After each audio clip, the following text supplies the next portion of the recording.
The ceiling fan whirred overhead, each rotation pushing stale air around the cramped apartment I called home. My fingertips traced the worn edges of another rejection letter, the third this week. Outside, rain pattered against my single window, droplets racing down the glass like tears I refused to shed. I was 26, drowning in student debt, and working 2 dead-end jobs that barely covered my rent. The cafe downstairs where I worked mornings reeked of burnt coffee and desperation. The upscale restaurant where I waited tables at night smelled of money and privilege, neither of which belonged to me. When my phone buzzed with a text from my manager at Bellissimo's, I nearly ignored it. But I needed the hours, needed every penny I could scrape together. Need you to come in early. VIP reservation. Wear the black dress uniform. I sighed, watching my planned evening of self-pity dissolve. The black dress meant the private dining room, meant rich people who tipped well, but looked through you like you were made of glass. Invisible. Just another body to fetch their champagne and smile at their jokes. The rain had soaked through my thin jacket by the time I reached the restaurant's back entrance. My hair clung to my face in damp tendrils, and my makeup had surely smudged beneath my eyes. Jesus, Ellie, you look like a drowned rat, Marco, the sous chef, muttered as I passed through the kitchen. I ducked into the staff bathroom, attempting to salvage what I could of my appearance. The woman in the mirror looked exhausted. Dark circles beneath hazel eyes, pale skin, a smile that never quite reached those eyes anymore. When had I become this person, this shadow? The Russo party arrives in 20, my manager Sophia said, appearing in the doorway. Her critical gaze swept over me. Fix your hair. They requested you specifically. Me? Why would they ask for me? Sophia shrugged. Mr. Russo was here last week. Said he appreciated your discretion. A dim memory surfaced, a table of 6 men in tailored suits, speaking in hushed tones, falling silent whenever I approached. I'd served them efficiently and without lingering, which seemed to please the man at the head of the table. He'd left a $1,000 tip with a brief nod of acknowledgement. I hadn't even known his name then. The private dining room gleamed with polished silver and crystal when I entered to make final preparations. Floor-to-ceiling windows overlooked the glittering city below, rain transforming the lights into blurred watercolors. The room sat 17 floors above the street, a place for people who preferred to look down on the world. I was adjusting the final place setting when the door opened. First came 2 men in dark suits, their eyes scanning the room methodically. Security. Then a woman in a sharp blazer, an assistant, I guessed, from the tablet clutched in her manicured hands. And finally, him. He entered as if the air itself should feel honored to fill his lungs. Tall, with broad shoulders beneath a charcoal suit that probably cost more than my yearly rent. His dark hair was cut short on the sides, longer on top, and his jawline could have been carved from marble. But it was his eyes that made my breath catch, pale blue, almost silver in the dim lighting, and utterly, completely cold. Until they landed on me, something flickered there, recognition, surprise, and something else I couldn't name, something that made the hairs on my arms rise. Miss Ellis, he said, my name in his mouth sounding like something precious and rare. How did he know my last name? I trust you're well. I nodded, dropping my gaze to the carpet. Yes, sir. Welcome back to Bellissimo's, Adrian, he corrected, his Italian accent caressing each syllable. My name is Adrian Russo. I didn't need the name to know who he was.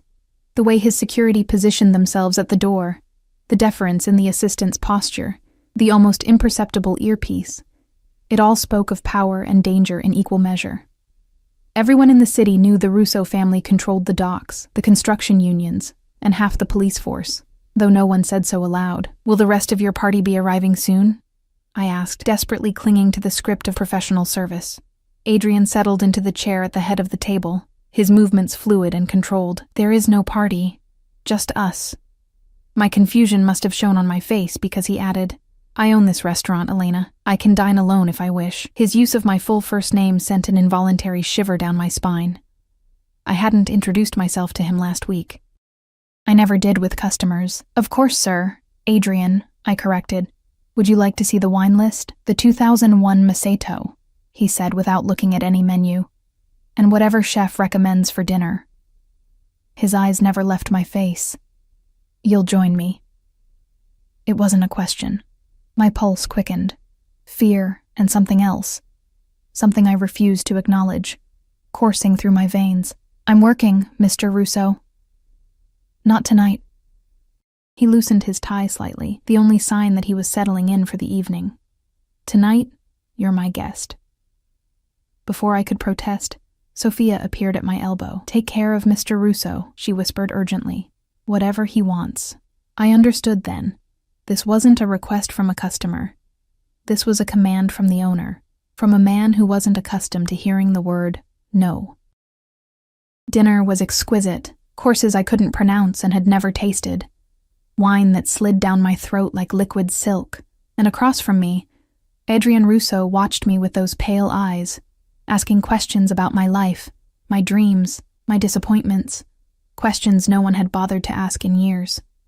I told him about my literature degree, my failed attempts to break into publishing, my parents' death 3 years ago in a car accident. I didn't mention my brother Tommy's gambling debts, or his disappearance 6 months ago. Some secrets weren't mine to share, especially not with a man like Adrian Russo. You don't belong here, he said after the dessert plates had been cleared. My cheeks flushed hot with embarrassment. Of course I didn't belong in his world of wealth and power. No, Elena, he continued, reading my expression. Not in this restaurant, not serving people who don't see you. His fingers brushed against mine on the tablecloth, a touch so light it might have been imagined. You were meant for better things. The way he said it, like a promise, like a threat, made my mouth go dry.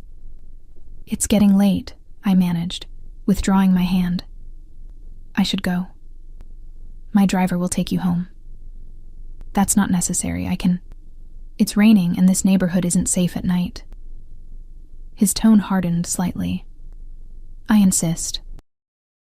The sleek black car waited at the curb, one of his security men holding an umbrella over me as I climbed into the back seat.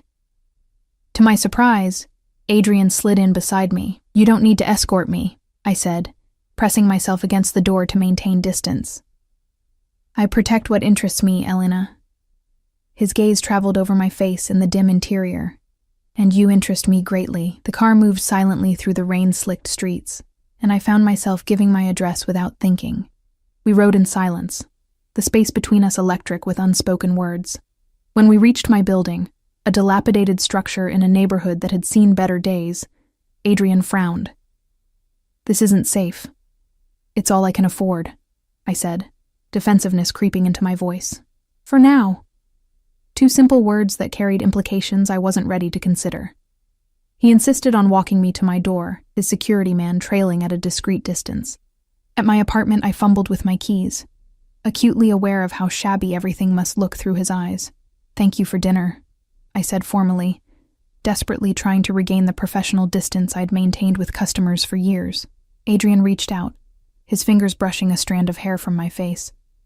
I'll see you tomorrow, Elena, I blinked. I'm not scheduled to work tomorrow. The smile that curved his lips didn't reach his eyes. I didn't say anything about work.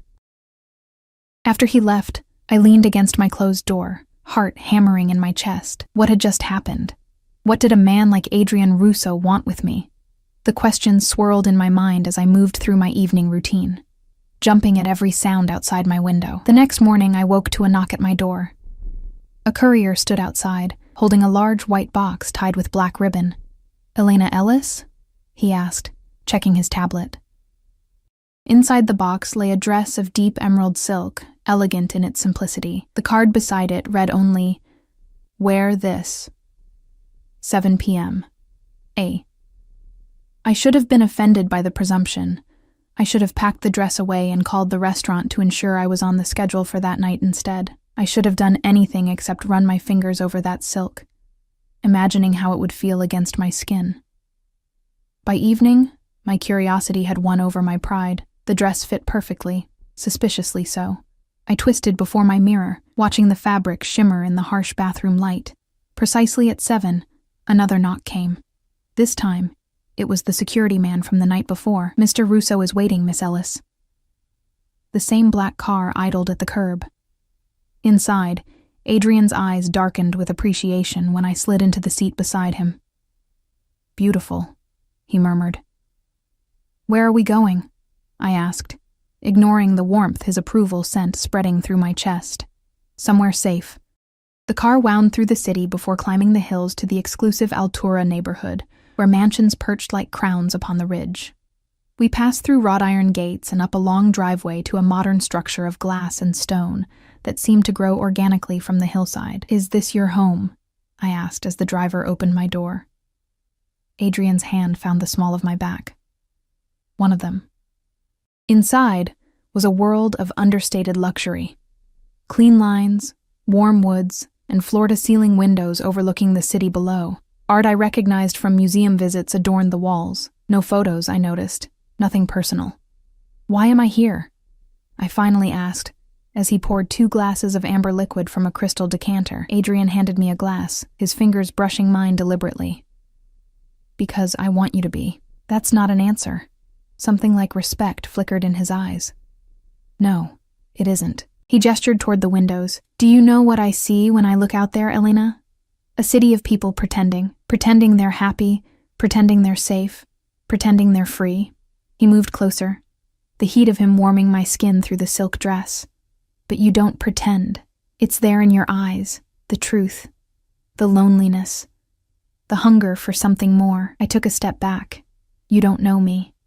I know more than you think." He sipped his drink, watching me over the rim of his glass. "I know about Tommy." The sound of my brother's name on his lips sent ice through my veins. I set my untouched drink down with shaking hands. "What about Tommy?"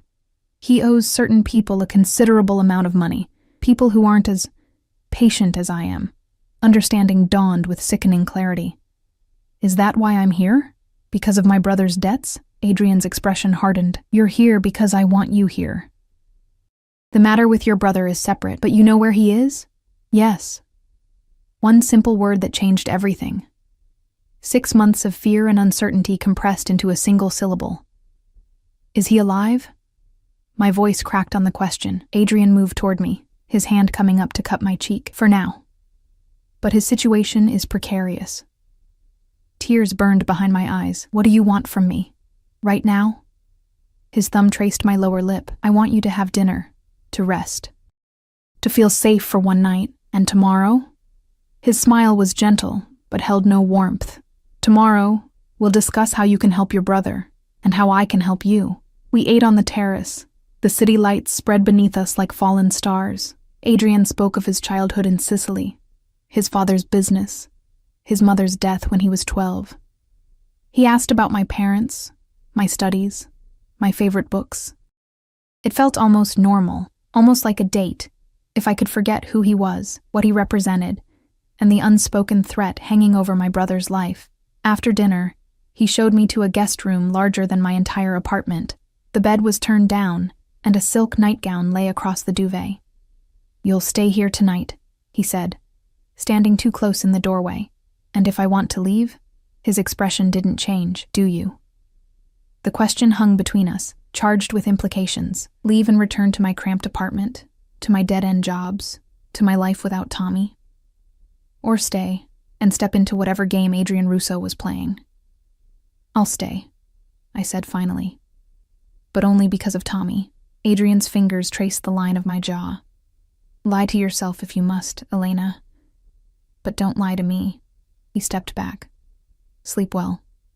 Tomorrow will be illuminating." I didn't expect to sleep, but exhaustion claimed me the moment my head touched the pillow. I dreamed of Tommy, of the ocean, of cold blue eyes watching me from the shadows. When I woke, sunlight streamed through windows I'd forgotten to close.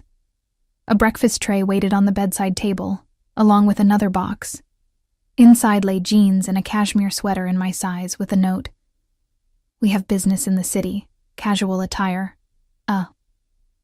I dressed quickly, unnerved by how well the clothes fit, how the soft fabric felt against my skin. In the bathroom, I found new toiletries, a hairbrush, even makeup in shades that matched my coloring perfectly. How long had Adrian Russo been watching me before that dinner at Bellissimo's? He waited in the kitchen, reading something on a tablet that he set aside when I entered. His eyes traveled over me, noting the clothes, my damp hair, the uncertainty in my posture. "You slept well?" he asked, rising to pour me coffee. "Yes, thank you." I accepted the cup, keeping the kitchen island between us. "You said we'd discuss Tommy today." Always direct. Approval colored his tone. "I admire that about you, Elena." "My brother," I insisted. Adrian nodded once. "Tommy borrowed money from some associates of mine. When he couldn't pay, he tried to run. A foolish decision. How much does he owe?" "The original sum was 50,000. With interest and penalties for his attempted disappearance. It's closer to 100,000 now." The amount staggered me. I would need to work at Bellissimo's for years to save that much. "I don't have that kind of money. I'm aware." Adrian sipped his coffee. "But you have something else I want." Fear coiled in my stomach. "What?" "Your company." I stared at him, waiting for the rest, for the demand, the proposition, the trap, but he simply watched me, his expression unreadable. "My company? I want you to work for me, Elena. Not as a waitress, as my personal assistant." Relief and suspicion warred within me. What would that entail exactly? Managing my schedule, accompanying me to meetings and events, living here where I can ensure your safety. And Tommy's debt will be forgiven. Immediately. He can return to his life, although I suggest he find a new city. His current reputation in this one is problematic. It sounded too simple, too clean. "What's the catch?" Adrian set down his cup, moving around the island until he stood before me. "The catch, Elena, is that once you enter my world, you don't leave. Not until I decide otherwise." His finger traced my collarbone, a feather-light touch that raised goosebumps on my skin. "You'll be mine. In every way that matters." The words hung in the air between us. Mine. The possessiveness in his voice should have repelled me, sent me running for the door. Instead, I felt a treacherous warmth spreading through my chest, a dangerous curiosity. "I need to think about it," I said, stepping back from his touch. "And I need to see Tommy first, to know he's alive." Adrian's eyes narrowed slightly, but he nodded. "A reasonable request." He checked his watch. Platinum, I noticed, understated but unmistakably expensive. "I have meetings this morning. We'll see your brother this afternoon." "And until then?" "Until then," he said, gesturing to the space around us. "Make yourself at home. There's a library through those doors. The grounds are secure if you'd like fresh air. My staff has been instructed to provide whatever you need." With that, he left me alone in the vast kitchen, the coffee cooling in my cup and his offer weighing on my mind. I spent the morning exploring the mansion, careful to stay away from rooms that appeared to be offices or private spaces. The library he'd mentioned was magnificent. Floor-to-ceiling shelves filled with leather-bound classics, contemporary fiction, and books in languages I couldn't identify. I ran my fingers along the spines, wondering if he'd actually read them, or if they were just part of the carefully curated image he presented to the world. Outside, the ground stretched toward the edge of the cliff, meticulously landscaped gardens giving way to a sleek infinity pool that seemed to spill into the sky. Security personnel patrolled discreetly along the perimeter, a constant reminder that this paradise was also a fortress. By early afternoon, I'd returned to the library, losing myself in a rare edition of Austen to quiet the anxiety churning in my stomach. The sound of Adrian's voice startled me. "You appreciate the classics," he observed from the doorway. I closed the book carefully. "They remind me of a simpler time." "There's never been a simple time, Elena. Only simple stories." He gestured for me to follow him. "The car is waiting." The drive into the city was quiet, Adrian working on his phone while I watched the landscape transform from exclusive estates to urban sprawl. We finally stopped at what appeared to be an abandoned warehouse in the industrial district. Adrian must have sensed my apprehension. "It's secure," he said, as his driver opened my door. "Stay close to me." Inside, the warehouse was divided into smaller rooms. 2 men stood guard outside one door, nodding respectfully as Adrian approached. Neither looked at me directly. 10 minutes, Adrian told them. No more. The room beyond was spare. A bed, a chair, a small bathroom visible through an open door. And sitting on the edge of the bed, bruised but alive, was Tommy. Ellie? His voice cracked, disbelief and fear mingling in his expression as he stood. What are you doing here? With him? I rushed forward, embracing my brother tightly, inhaling his familiar scent beneath the staleness of confinement. Are you hurt? Have they? I'm okay, Tommy interrupted, his eyes darting nervously to Adrian, who stood silently by the door. They've treated me fairly, considering. I pulled back to examine his face, thinner than I remembered, a yellowing bruise beneath one eye, but otherwise intact. Relief flooded through me. Mr. Russo and I have been discussing your situation, I said carefully. Tommy's expression hardened. Ellie, whatever he's asked you to do, don't. This is my mess. I'll figure it out. I glanced back at Adrian, who watched our reunion with clinical detachment. Tommy, I can help. I'm going to help. You don't understand what these people are capable of, my brother hissed, lowering his voice. What he's capable of. Time's up, Adrian announced from the doorway. I squeezed Tommy's hand. Trust me. Everything will be okay. As we left, Tommy called after me. Ellie, please. But the closing door cut off his plea. In the car, I turned to Adrian. He looks terrible. He's alive, Adrian replied mildly. Many in his position wouldn't be. The casual reference to my brother's potential death sent a chill through me. This was the reality of the world I was considering entering, a world where lives were bargaining chips, where power was measured in fear. If I agree to your terms, I said slowly, Tommy goes free today, completely free, with enough money to start over somewhere else. Adrian studied me, his pale eyes unreadable. You're negotiating now? I'm establishing parameters, I corrected. If I'm going to be yours, I need to know exactly what that means, and what I'm getting in return. A smile curved his lips, a real one this time, reaching his eyes with something like respect. Tommy will be released today with $20,000, enough to start fresh, not enough to fall back into old habits. He leaned closer.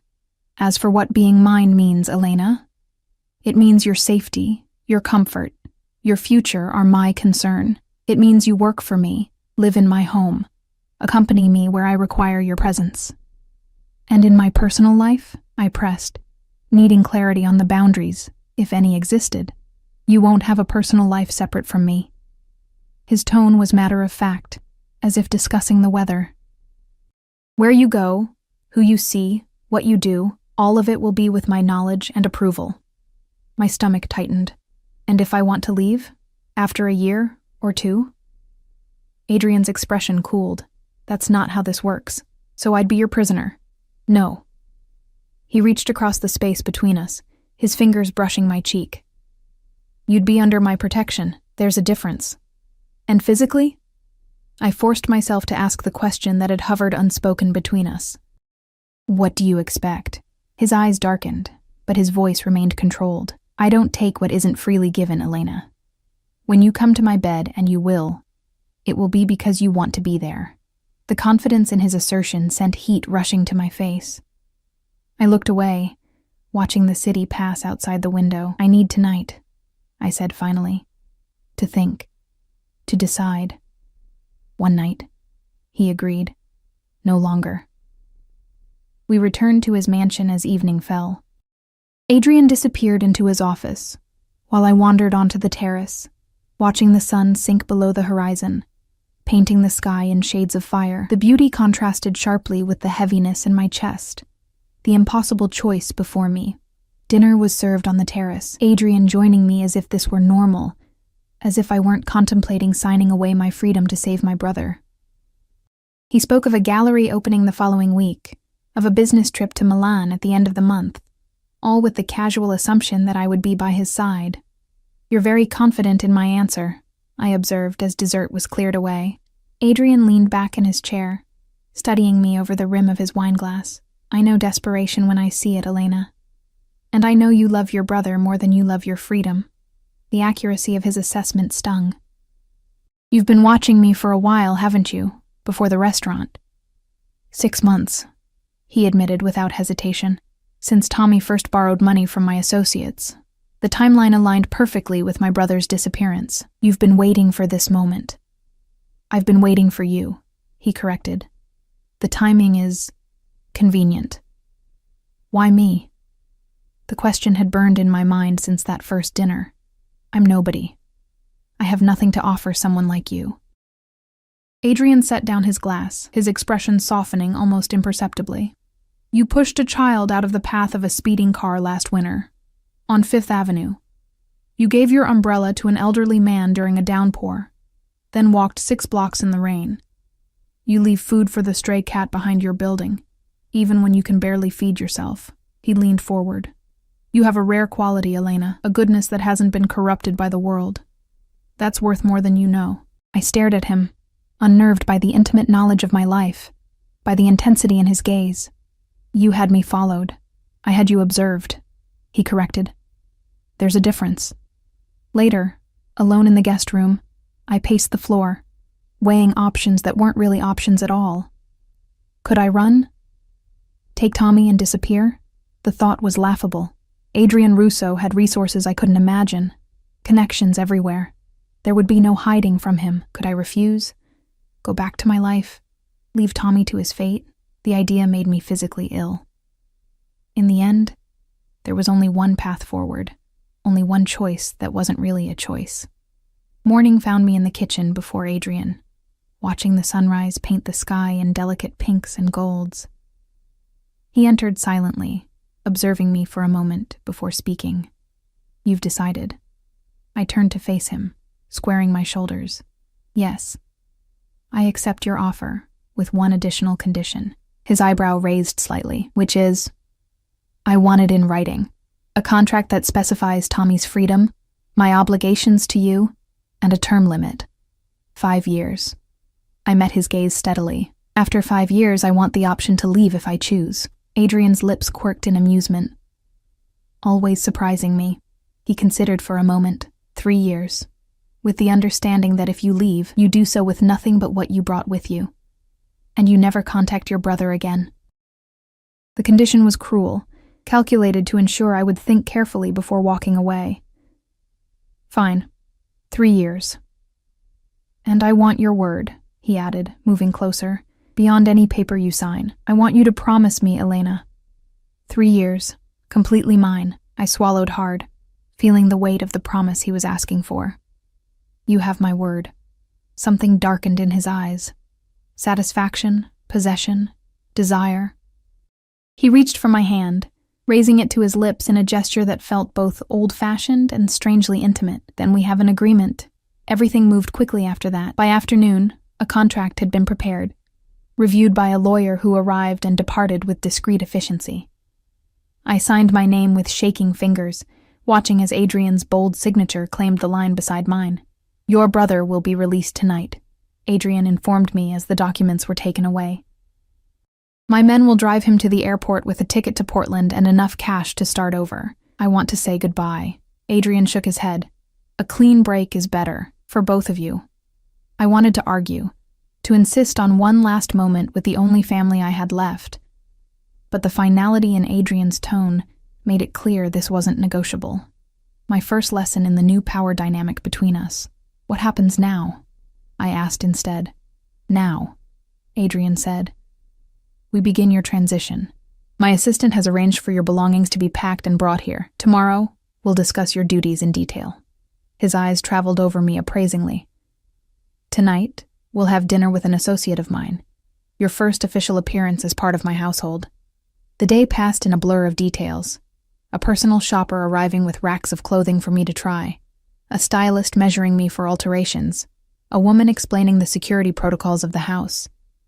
I moved through it all in a daze, the reality of what I'd agreed to still sinking in. By evening, I stood before the mirror in my new room.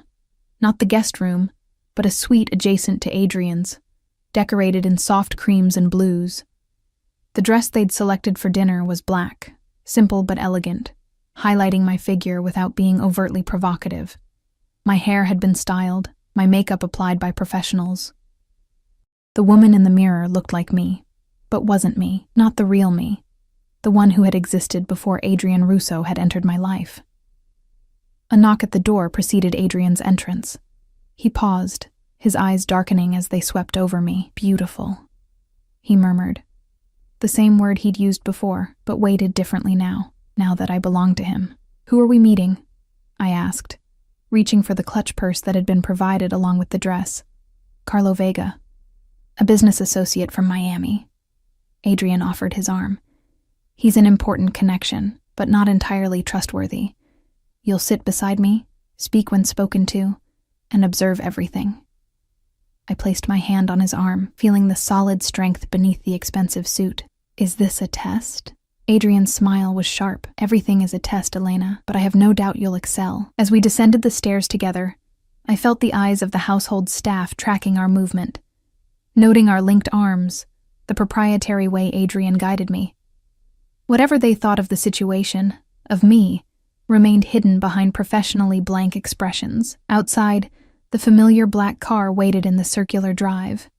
As Adrian held the door for me, a flash of movement caught my eye. A shadowy figure darting between the trees at the edge of the property. I almost mentioned the movement to Adrian, but hesitated, uncertain if I'd truly seen anything. Security was everywhere on the property. It was probably just one of his men patrolling the perimeter.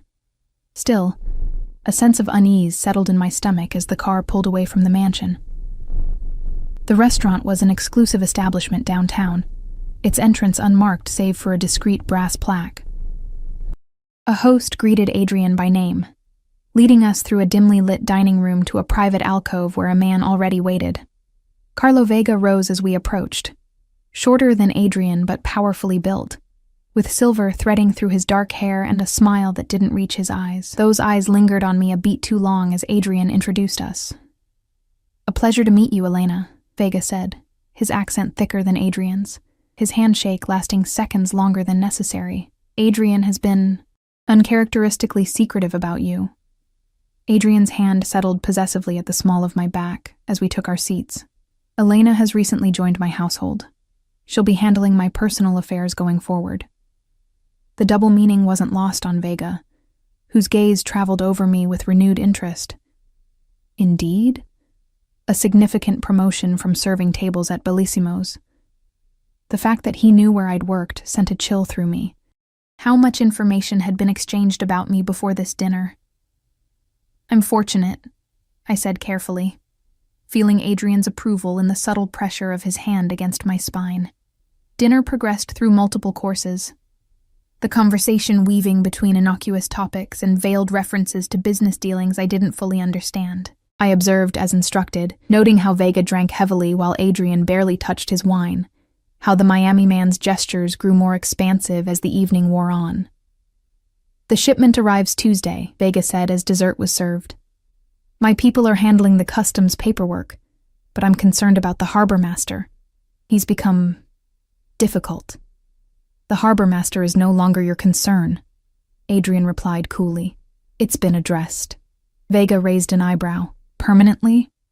"Let's just say he's taking an extended vacation." Adrian's tone ended that line of discussion. "What concerns me more is the situation with the Moretti family. I hear they've been making overtures to your operation." Vega's expression tightened. "Rumors only. I would never entertain their proposals." "Of course not," Adrian said smoothly, though something in his tone suggested he believed otherwise. "Still, Elena and I will be visiting Miami next month. Perhaps we should review your security protocols before then." The conversation shifted, but the threat had been delivered. I wondered what would happen to Carlo Vega if Adrian's suspicions proved correct. The thought made me shiver. "Cold, my dear?" Adrian asked, his attention instantly on me. "A little," I admitted. He signaled to the waiter. "Bring my car around. We're finished here." Vega looked surprised at the abrupt ending. "So soon? I thought we might discuss the Chicago expansion." "Another time, Carlo." Adrian was already standing, helping me from my chair with a gentleness that contrasted sharply with the steel in his voice. "Elena's comfort is my priority." Outside, as we waited for the car, Adrian drew me closer against the evening chill. "You did well," he murmured, his breath warm against my hair. "What did you observe?" I considered my answer carefully. "He's nervous, drinking too much, and he was lying about the Moretti family." His right eye twitched slightly each time he denied it. Adrian's lips curved into a smile. "Very good. What else?" "He was armed. I saw the outline of a gun when he reached for his wallet. And he has someone watching us." I nodded discreetly toward a sedan parked across the street. "That car has been there since we arrived. The driver hasn't moved." Adrian's arm tightened around me, something like pride flickering in his eyes. "You have natural instincts for this work, Elena. I'm pleased." The praise shouldn't have warmed me, but it did, a small ember glowing in my chest despite everything. The ride home was quiet, Adrian working on his phone, while I watched the city lights blur past. When we reached the mansion, he walked me to my suite, pausing at the door. "Tomorrow we begin your formal training," he said. "There's much for you to learn about my business, my associates, my enemies." "I'm not sure I want to know everything about your business," I admitted. Thinking of veiled references to harbor masters and shipments, Adrian's finger traced the line of my jaw. "You'll know what I need you to know. Nothing more, nothing less." His touch lingered, a gentle pressure that held me in place. "You were exquisite tonight, Elena. Every eye in that restaurant was on you." "On us," I corrected softly. "They were watching us together, yes." Something darkened in his gaze. They were. For a moment I thought he might kiss me. His eyes dropped to my lips. His body shifted almost imperceptibly closer. Instead, he stepped back, composure reclaimed. "Sleep well, Elena. Tomorrow will be demanding." Inside my suite, I peeled off the designer dress, scrubbed away the perfect makeup, and stared at myself in the bathroom mirror. Who was I becoming? What had I agreed to? The woman looking back at me seemed like a stranger, caught somewhere between the struggling waitress I'd been and whatever Adrian Russo intended to make of me. My sleep was restless, filled with dreams of shadowy figures watching from the trees, of Tommy calling out to me, his voice growing fainter as I ran toward it. Morning brought a new routine. Adrian's assistant, Sophia, the sharp-suited woman I'd first seen at the restaurant, appeared at my door at precisely 7 a.m. "Mr. Russo expects you for breakfast in 30 minutes, she informed me, her expression professionally neutral as she handed me a tablet. "Your schedule is loaded here. You'll need to review it before joining him." The schedule was meticulously detailed. Language lessons at 9, followed by sessions on etiquette, then meetings with Adrian's security team to review protocols. Afternoon appointments with a personal trainer, a stylist for final fittings on my new wardrobe, and finally, dinner with Adrian at 8. I dressed in one of the simpler outfits that had been provided, tailored black trousers and a cream silk blouse, and made my way to the terrace where breakfast was served. Adrian was already there, reading something on his tablet while he sipped his coffee. He looked up as I approached, his eyes approving. "You reviewed the schedule?" I nodded, taking the seat across from him. "It's comprehensive." "Your role requires certain skills," he said, setting aside his tablet. "Languages, social graces, an understanding of security measures. I've arranged the best instructors." "What exactly will I be doing for you?" I asked, accepting a cup of coffee from a silent staff member who appeared and disappeared with practiced invisibility. Adrian considered me over the rim of his cup. "Initially, you'll accompany me to meetings and events, observe and report your impressions. As your skills develop, you'll take on more responsibility, managing my calendar, screening my contacts, perhaps eventually handling certain negotiations. You trust me with that much?" I couldn't keep the surprise from my voice. "I will," he said simply. "By the time you're given such responsibilities, your loyalty will be absolute." The confidence in his statement should have angered me, but there was a chilling logic to it. 3 years in his world, dependent on him for everything, cut off from my previous life. What choice would I have but loyalty? The days that followed fell into a pattern. Mornings filled with lessons, Italian and French, the intricacies of European business etiquette, the subtle art of reading body language and detecting lies.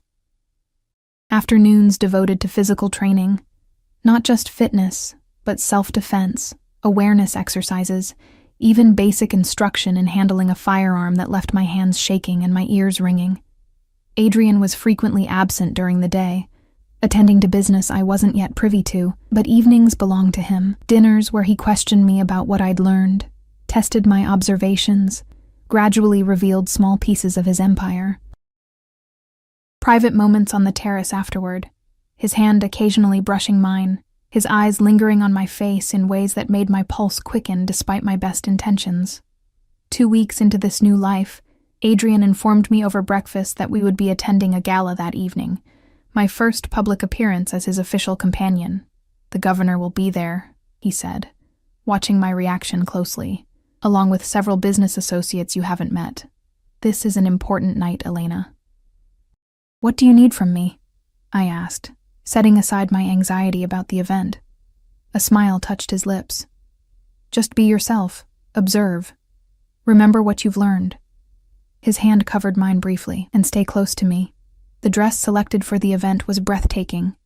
Deep red silk that clung to my body before flowing to the floor, a slit rising dangerously high on one thigh. When I emerged from my suite that evening, Adrian was waiting in the hall. His sharp intake of breath as he saw me sent heat flooding through my veins. "You'll stop hearts tonight," he said softly, offering his arm. The gala was held at the art museum downtown, its grand marble staircase lined with photographers capturing the arrival of the city's elite. I felt their lenses turn toward us as we ascended. Adrien Rousseau, notorious and powerful, with an unknown woman on his arm. Tomorrow I would be in those photos, my face linked to his in the public imagination. Inside, the museum's central hall had been transformed into a glittering reception space. Crystal chandeliers cast prismatic light over the crowd, the air humming with conversation and the subtle notes of a string quartet. Adrian guided me through the room, his hand steady at my waist, introducing me to a blur of faces, politicians, business owners, old money families whose names I recognized from history books. "Adrian, darling," a woman's voice cut through the noise, belonging to a statuesque blonde in a shimmering silver gown, who approached us with practiced grace. "I was beginning to think you were avoiding me." "Vanessa," Adrian acknowledged coolly. "Allow me to introduce Elena Ellis. Elena, this is Vanessa Moretti." The name triggered an immediate connection to the conversation with Vega. This woman was part of the family Adrian had mentioned. Potential rivals, or worse. Vanessa's perfectly sculpted eyebrows arched as she assessed me. "Elena, how refreshing. I don't believe I've seen you at these events before." "This is my first," I admitted, maintaining the calm demeanor I'd been practicing. "Elena recently joined my household," Adrian supplied, his tone carrying a warning that didn't escape the blonde's notice. "Did she?" Vanessa's smile turned predatory. "How fortunate for you both. Though I must say, Adrian, your taste has evolved since we were together." The casual revelation that they had been involved sent an unexpected surge of jealousy through me. I fought to keep my expression neutral, as Adrian's hand tightened possessively at my waist. "If you'll excuse us," he said smoothly. "The governor is waiting." As he guided me away, I couldn't resist asking, "You and Vanessa Moretti?" "A mistake from several years ago," Adrian replied, his voice hardening. "One that has complicated certain business arrangements." "She still wants you," I observed. Adrian's eyes met mine, something dangerous flickering in their depths. "Does that bother you, Elena?" Before I could answer, a commotion near the entrance drew our attention. Security personnel were converging on a man who appeared to be arguing with the event staff. Even from across the room, I recognized him. Tommy. My heart lurched. "Adrian." "I see him." Adrian's voice had gone deadly quiet. "Stay here." But Tommy had already spotted us, pushing past a security guard to stride in our direction, his face flushed with anger or alcohol or both. "Ellie," he called, drawing curious stares from nearby guests. "Ellie, what the hell is going on?" "I got your message." Adrian intercepted him smoothly, placing himself between my brother and me. "Mr. Ellis, "This is hardly the place. Get away from her," Tommy snarled, loud enough for those nearby to hear. "I know what you are." "I know what you've done." I moved forward, panic rising in my throat. "Tommy, please." Security was closing in, the elegant crowd drawing back from the scene unfolding in their midst. Tommy's eyes, wild with desperation, locked on mine over Adrian's shoulder. "Run, Ellie. Whatever he told you, it's lies. You need to—" His words cut off as two of Adrian's men grabbed him by the arms. Adrian turned to me, his expression carefully controlled despite the public spectacle. "Go to the car," he ordered quietly. "Now." "Adrian, please don't hurt him," I begged, reaching for his arm. "He's confused. He doesn't understand." "The car, Elena," Adrian repeated, his voice leaving no room for argument. "We'll discuss this at home." Torn between obedience and the desperate need to protect my brother, I hesitated. Adrian's eyes softened fractionally.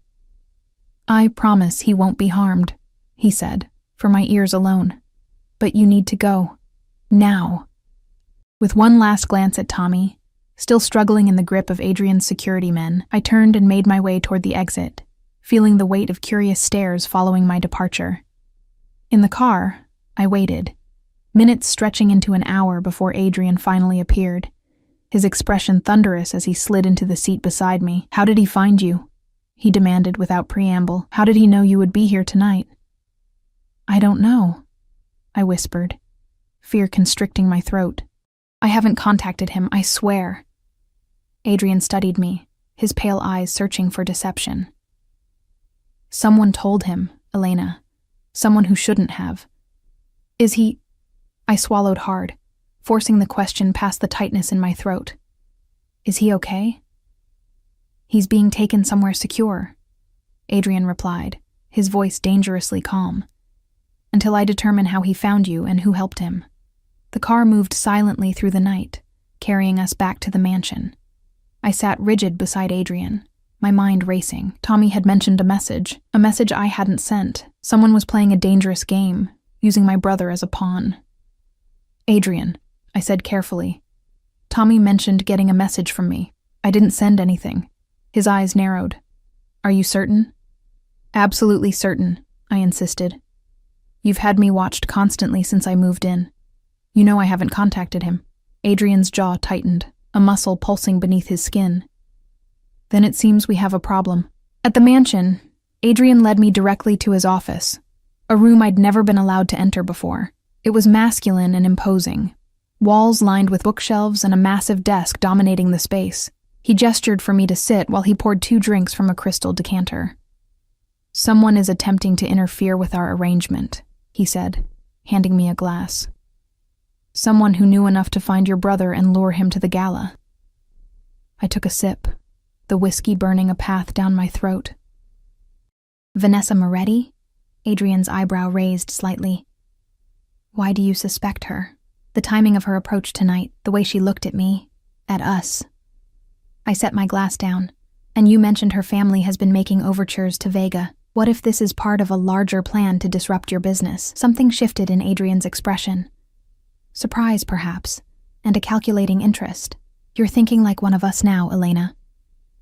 The observation unsettled me. Was I becoming like them? Like him? "I'm thinking like someone who wants to protect her brother," I corrected. "And herself." Adrian moved around the desk, perching on its edge directly in front of me. "The Moretti family has been trying to expand their territory for years. Vanessa's father died 6 months ago, and she's eager to prove herself as the new head of their operation." His finger traced the rim of his glass thoughtfully. "Using your brother to create a public scene, to make me appear vulnerable. It's her style. What happens now?" "Now," Adrian said, setting aside his drink and reaching for my face, his thumb brushing across my lower lip. "I send a message of my own." The intensity in his eyes made my breath catch. "What kind of message?" Instead of answering, he leaned down and captured my mouth with his. The kiss was possessive, demanding, sending heat coursing through my body despite the circumstances. When he finally pulled back, his eyes had darkened to stormy blue. "You belong to me, Elena," he murmured against my lips. and I protect what's mine. The next morning, I woke to find a small, elegant box on my bedside table. Inside, nestled a platinum pendant, a delicate key suspended on a fine chain. A note in Adrian's bold handwriting accompanied it. "Wear this always." I fastened it around my neck, wondering at its significance. Was it merely decorative or something more? With Adrian, nothing was ever simple. He was waiting for me at breakfast, his expression grim as he read something on his phone. "The newspapers have an interesting story this morning," he said without looking up. Apparently, Vanessa Moretti's warehouse burned down overnight. A tragic accident. My fingers instinctively touched the pendant at my throat. "And Tommy?" "Is being held at one of my properties upstate." "Safely," Adrian added, finally meeting my gaze. "Once I'm certain the threat has been neutralized, he'll be sent away again. Farther this time." I nodded, relief mingling with apprehension. How many warehouses would burn? How many lives would be disrupted to maintain the empire Adrian had built? And what role was I playing in all of it? The incident at the gala marked a turning point in my relationship with Adrian. Whatever barriers had existed between us began to dissolve. He included me in more meetings, shared more details of his business operations, trusted me with information that could destroy him if it fell into the wrong hands. And each night, his goodbyes at my door lingered longer, the tension between us building toward an inevitable conclusion. 1 month after I'd signed the contract that bound me to him, Adrian informed me we would be traveling to Sicily. "My mother's family estate," he explained as we boarded his private jet. "We'll be there for 2 weeks. The estate was breathtaking, a centuries-old villa perched on a cliff overlooking the Mediterranean. Olive groves and vineyards stretched across the surrounding hillsides, the air fragrant with rosemary and sea salt. It felt like stepping into another world, far removed from the urban power plays of home. Here, Adrian seemed different, more relaxed, less the calculating crime lord and more the man. He showed me the places of his childhood, introduced me to distant relatives and old family retainers who had known him as a boy. In the evenings, we dined on the terrace overlooking the sea, talking for hours about books, art, philosophy, subjects that revealed a depth to him I hadn't glimpsed before. On our 5th night in Sicily, as we lingered over dessert beneath a canopy of stars, Adrian reached across the table for my hand. "You've changed since coming here," he observed, his thumb tracing circles on my palm. "How so?" "You're more at ease, less guarded." His eyes reflected the distant lights of fishing boats on the horizon. "I prefer you this way, Elena." I smiled, the wine and the setting making me bold. "Perhaps it's because you're different here too." "Am I?" "Less the Mafia boss and more just Adrian." His expression softened. "And which do you prefer?" "I'm still deciding," I admitted. "Both have their appeal." Later, as he walked me to my room, adjacent to his in the villa's east wing, Adrian paused outside my door. The moonlight filtering through ancient windows cast his features in silver and shadow. "I'm tired of waiting, Elena," he said quietly. My heart stuttered against my ribs. "Waiting for what?" "For you to come to me willingly." His fingers traced the line of my jaw, tilted my face up to his. "For you to admit what we both know." "And what's that?" I whispered, though I knew the answer. "That despite everything, despite how we began, you want me as much as I want you." The truth of his words resonated in my blood. Whatever moral objections I'd clung to had eroded day by day, replaced by a hunger I couldn't deny. I reached up, my fingers threading through his hair, and pulled his mouth down to mine. The kiss was different from our first, not a statement of possession, but an invitation, a beginning. Adrian groaned against my lips, his arms encircling me, pulling me flush against him. When we finally broke apart, his eyes were dark with desire. "My room," he murmured. "Now." I should have hesitated, should have considered what this step would mean. Instead, I took his hand and followed him down the moonlit corridor, desire drowning out every other consideration. His bedroom was larger than mine, dominated by a massive 4-poster bed. Adrian pulled me to him the moment the door closed behind us, his kiss deeper now, hungrier. His hands found the zipper of my dress. slowly drawing it down as his lips traced a path along my neck. "I've imagined this," he confessed against my skin, "every night since you came to me." The dress pooled at my feet, his hands exploring newly exposed skin with reverent attention. I worked at the buttons of his shirt, desperate to feel him, to cross this final boundary between us. When we were both undressed, Adrian lifted me onto the bed, his body covering mine, his weight a delicious pressure. "Mine," he whispered as he entered me, the word both a claim and a promise. "Yours," I agreed, surrendering completely to what had been inevitable from the start. Afterward, lying in the circle of his arms as moonlight spilled across the tangled sheets, I traced the lines of an old scar on his shoulder. "How did you get this?" "My first lesson in betrayal," Adrian said, his voice soft in the darkness. "I was 19, working for my father. Trusted the wrong person. What happened to them?" "The person who betrayed you." His silence was answer enough. "Adrian," I ventured, emboldened by our newfound intimacy, "what happens when our 3 years are over?" His arms tightened around me. "That's a discussion for another time." "But, Elena," his tone carried a warning, "don't spoil tonight with thoughts of endings." I fell silent, understanding that some boundaries still remained, some questions he wasn't ready to answer. Instead, I pressed closer to him, committing to memory the feel of his skin against mine, the rhythm of his breathing as he drifted toward sleep. In the morning, I woke alone, sunlight streaming through windows I didn't remember being opened. A note on Adrian's pillow directed me to meet him for breakfast on the terrace. I dressed in a simple sundress from the wardrobe that had mysteriously been filled with clothes in my size, and made my way through the villa's cool corridors. The sight that greeted me on the terrace froze me mid-step. Adrian sat at the table as promised, but he wasn't alone. Across from him, wearing an expression of cautious hostility, sat Tommy. My brother's eyes locked with mine, a storm of emotions crossing his face. Relief, anger, confusion. He rose from his chair, ignoring Adrian's sharp glance.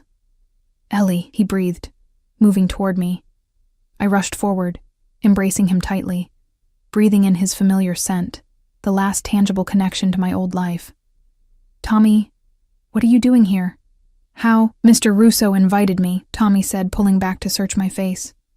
"He said it was time we talked, all of us." I turned to Adrian, questioning. His expression was unreadable, controlled, but there was a tension in the set of his shoulders I'd learned to recognize. "Sit," Adrian instructed, gesturing to the empty chair between them. "We have much to discuss," I complied, hyper-aware of the current running between the two men.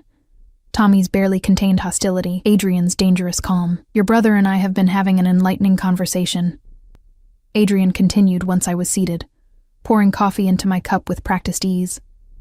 "About his gambling debts, about the people he stole from, and about certain messages he claims to have received from you." Tommy leaned forward, his voice urgent. "Ellie, I never believed you'd choose to be with him willingly." "When I got those texts—" "What texts?" I interrupted. "Tommy, I never sent you anything." My brother's expression faltered. "But they came from your number. They said you were being held against your will, that you'd be at the governor's gala, that I needed to get you away from him." He jerked his head toward Adrian. Adrian's eyes never left my face. "Show her."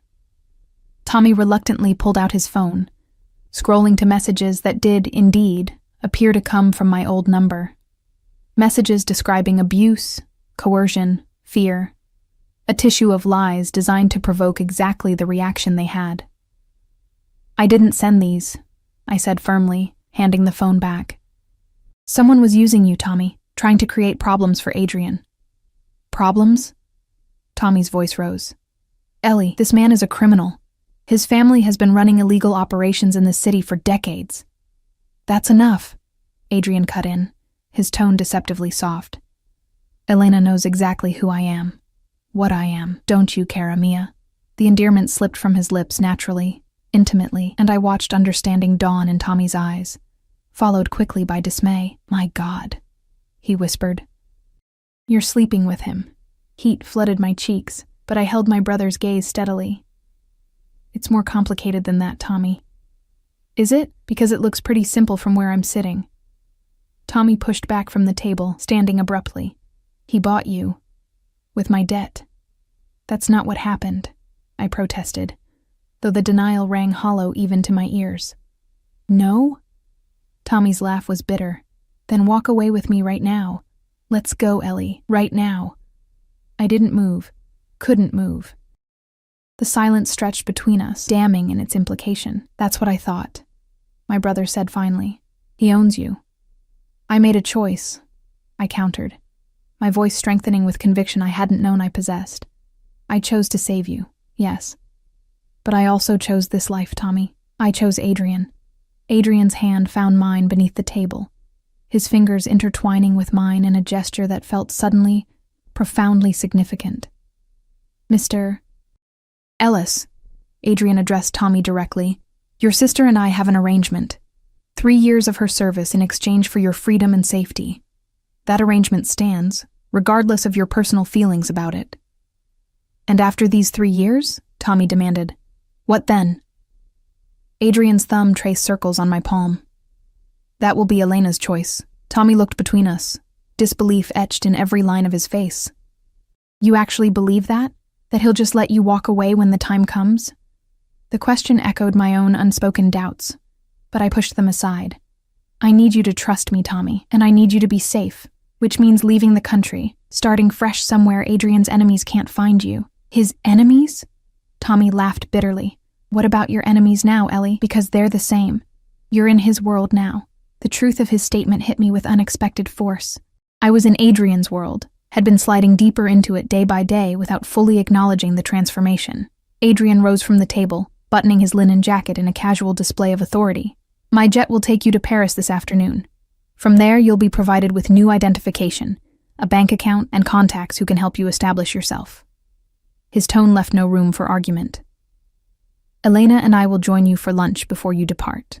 With that, he leaned down to place a possessive kiss on my cheek, his lips lingering near my ear.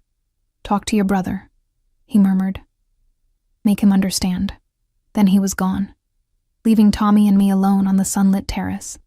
For a moment, neither of us spoke. The distant sound of waves breaking against the cliffs below filled the silence. He'll never let you go, Tommy said finally, his voice quieter now. Men like him don't give up what they consider theirs. I touched the key pendant at my throat. Adrian's mark of ownership. Maybe I won't want to go. Listen to yourself, Ellie. This isn't you talking. This is Stockholm Syndrome or something. He's manipulating you. It's not that simple, I insisted. Adrian is complicated. There's more to him than what you see. Tommy's expression darkened. Do you know what he did to the men who gave me those loans? The ones who were hunting me? They disappeared, Ellie. All of them. No bodies, no traces, just gone. He leaned forward, his voice dropping. And the woman at the gala? The one you think sent those fake texts? Her warehouse wasn't the only thing that burned. They found 2 bodies in the ashes. My blood ran cold. I wanted to deny it, to defend Adrian, but I couldn't form the words. Some part of me had always known the true extent of his brutality, had glimpsed it in the cold calculation of his gaze, the unquestioning obedience of his men, the fear his name evoked. I'm worried about you, Tommy continued, reaching for my hand. This world he's pulled you into, it changes people. It corrupts them. I know what I'm doing, I said, though the conviction in my voice wavered. Do you? Because from where I'm sitting, my big sister who used to lecture me about right and wrong is now the mistress of a murderer. The word stung. It's not like that. Then what is it like, Ellie? Help me understand, because I'm about to be shipped off to another continent, and I don't know if I'll ever see you again. Tears burned behind my eyes. I don't know how to explain it, Tommy. I started this to save you, but now... I trailed off, unsure how to articulate the tangled emotions Adrian evoked in me. You think you love him, Tommy said flatly. Did I? The question had been circling in my mind, particularly since our night together. What I felt for Adrian was complex. Fear mingled with desire, resentment with admiration, anger with a growing, undeniable affection. I began carefully, I think I'm beginning to understand him. And I think, in his way, he cares for me. Tommy's expression softened with pity. Oh, Ellie. He doesn't care for anyone but himself. Men like him don't know how to love, only how to possess. Before I could respond, the sound of a helicopter approaching drowned out our conversation. Tommy and I moved to the edge of the terrace, watching as the aircraft descended onto a pad at the far end of the property. That's unusual, I commented, a flutter of unease stirring in my stomach. Adrian hadn't mentioned expecting visitors. 4 men emerged from the helicopter, their postures tense, purposeful. Even from a distance, I could see they were armed. Something's wrong, I murmured, turning back toward the villa. We need to find Adrian. We'd barely made it through the terrace doors when gunshots echoed from inside the house. Tommy grabbed my arm, pulling me behind a stone column as shouts and more gunfire erupted. Moretti, I whispered, understanding dawning with sickening clarity. It has to be. Tommy's eyes widened. Who? Vanessa Moretti. She's been trying to move against Adrian. The fake texts, the scene at the gala, it was all part of a larger plan. Adrian had mentioned he'd brought fewer men to Sicily, wanting privacy during our stay. The estate was secluded, staffed primarily by locals who had known his family for generations, not trained security. We need to get out of here, Tommy urged, pulling me toward the side of the terrace that led to the gardens. No, I pulled back. I can't leave Adrian. My brother stared at me in disbelief. Are you insane? Those people are here to kill him, and probably anyone with him. That includes you, Ellie. Another burst of gunfire, closer now, punctuated his argument. I made a split-second decision. There's a hidden passage in the wine cellar, I said, recalling Adrian's tour of the estate. It leads to a cove below the cliffs. There's a boat there. How do we get to the cellar? Through the kitchen. I moved toward a different door, one that led to a service corridor. This way. We crept through the quiet hallway, the sounds of violence growing more distant. The kitchen was empty, the staff having fled or hidden at the first sign of trouble. I led Tommy to a heavy wooden door that opened onto stone steps descending into darkness. Stay close, I whispered, feeling along the wall for the light switch Adrian had shown me. The cellar illuminated with dim yellowish light, revealing rows of wooden racks filled with dusty bottles. I moved to the far corner, searching for the mechanism that would open the hidden door. Ellie. Tommy's voice, tight with warning, made me whirl around. Vanessa Moretti stood at the top of the stairs, a pistol in her perfectly manicured hand. Blood splattered the sleeve of her designer blouse, someone else's, judging by her unharmed appearance. Elena Ellis, she said, descending the steps with casual menace. The waitress who captured Adrian Russo's heart. How touching, I stepped in front of Tommy instinctively. What do you want? Vanessa smiled, cold and predatory. Originally, to kill Adrian and take control of his territory. She gestured with the gun. But finding you here, that's an unexpected bonus. Adrian will hunt you to the ends of the earth if you harm her, Tommy said, his voice steadier than I expected. Oh, I'm counting on it. Vanessa's smile widened. He'll be much easier to trap when he's blinded by revenge. I felt the wall behind me, fingers searching desperately for the hidden latch. You're making a mistake. Adrian isn't alone in this. His associates will scramble like rats when they hear he's dead, Vanessa finished. That's how our world works, darling. The strong devour the weak. My fingers found the indentation I'd been seeking. With a barely audible click, a section of the wall swung inward. In the same instant, a gunshot rang out from the top of the stairs. Vanessa jerked, surprise flickering across her perfect features before she crumpled to the floor. Behind her stood Adrian, his own gun still raised, his face a mask of cold fury. Get in, he ordered, gesturing to the passage. Both of you. Now. I grabbed Tommy's hand, pulling him into the dark tunnel as Adrian descended the stairs, pausing only to verify Vanessa was dead. My men are engaging the intruders, Adrian said as he joined us in the passage, closing the hidden door behind him. But we need to get you to safety. The tunnel was narrow and damp, carved through the bedrock of the cliff centuries ago.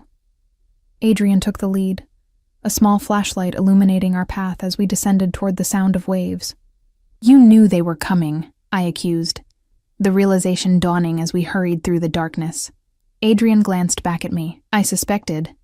Bringing your brother here was a calculated risk.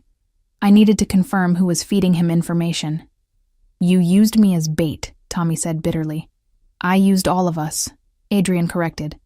And it worked. Vanessa revealed herself. The tunnel opened onto a small, sheltered cove, where a sleek motorboat was moored. Adrian helped me aboard, then reached for Tommy. Where are we going?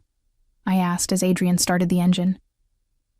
To a safe house on the mainland, he replied, guiding the boat out of the cove and into open water, until I can ensure the threat is completely eliminated. As we sped away from the shore, I looked back at the villa perched on the cliff above us. Smoke was now rising from one wing, dark against the clear blue sky. How many people had died today? How many more would die before this power struggle was resolved? And where did I stand in all of it? No longer just an observer, no longer just a pawn. I had chosen to warn Adrian, to help him escape. I had chosen my side. The safe house turned out to be a modernist villa outside Palermo, staffed by security personnel who greeted Adrian with deferential nods. Tommy was shown to a room in one wing, while Adrian led me to the master suite.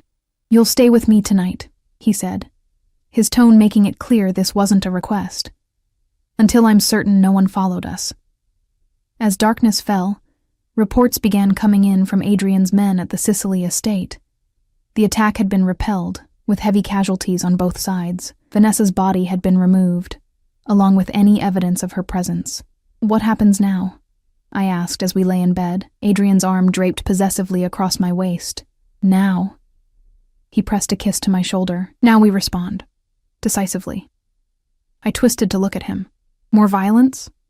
This is how our world works, Elena. His eyes gleamed in the darkness. The weak are devoured by the strong, I finished, echoing Vanessa's words. I know. Adrian's grip tightened. You saved my life today. You chose me over your own safety. Yes, I admitted softly. I did. Why? The question hung between us, demanding an honesty I wasn't sure I was ready to give. But in the darkness, with the day's violence still echoing in my mind, pretense seemed pointless. Because I love you, I whispered. God help me, but I do. Adrian's lips found mine, the kiss deep and possessive. When he finally pulled away, his eyes held a fierce intensity I'd never seen before. The contract is void, he said against my lips. I blinked, confusion breaking through the haze of desire. What, 3 years, an arrangement, terms of service? None of that matters anymore. His hand cupped my face, surprisingly gentle. I want you by my side, Elena. Not as an employee, not as a possession. As my equal, my partner. Your wife, I said, understanding his implication. My wife, he agreed. My queen. The mother of my children. The woman who stands beside me as we build something that will outlast both of us. It should have frightened me, this vision of a future intertwined with his empire of violence and power. Instead, I felt a strange sense of rightness, of inevitability. Tommy? I asked, practical concerns intruding on the moment. We'll be protected, always, Adrian promised. As your family, he becomes part of mine. The next morning, Tommy and I walked in the villa's garden while Adrian conducted business inside. My brother looked at me with new eyes, weighing the changes he saw in me against the sister he'd known. You're really going to do this, he said finally. Stay with him. Become part of all this. He gestured vaguely at the villa, the armed guards patrolling the perimeter. I am, I confirmed. I know it's not the life you imagined for me. It's not the life anyone imagined for you, Tommy interrupted. But I'm beginning to understand that you're not the same person who used to bail me out of trouble, who worked double shifts to pay our parents' medical bills. He looked at me seriously. You've changed, Ellie. We all change, I said softly. We become who we need to be to survive. Tommy nodded slowly. And you'll survive in his world. I can see that now. He squeezed my hand. Just don't forget who you were completely, okay? That girl who pushed a stranger out of the way of a speeding car. She's worth remembering. Later that day, as Adrian's jet carried Tommy away to his new life, I stood with Adrian on the terrace, his arm around my waist as we watched the plane disappear into the horizon. He'll be safe, Adrian assured me. I've made arrangements. I nodded, leaning into his strength. I know. Adrian turned me to face him. Are you sure about this, Elena? About us? Once you truly enter my world, there's no turning back. I thought of the frightened waitress I'd been, the woman who had signed a contract out of desperation. I thought of the blood that had been spilled, the lives taken in Adrian's name. In our name now. I'm sure, I said, reaching up to touch his face. I pushed you aside before that shot rang out. I saved your life, and in saving you, I found myself. Adrian pulled me closer, his kiss a seal on our pact. Mine, he murmured against my lips. Yours, I agreed, always. And as the Mediterranean sun set before us, painting the sky in shades of fire, I embraced the truth of who I had become. Not a victim, not a prisoner, but the woman who had pushed a Mafia boss aside before the shot rang out, and in doing so, had changed both our destinies forever.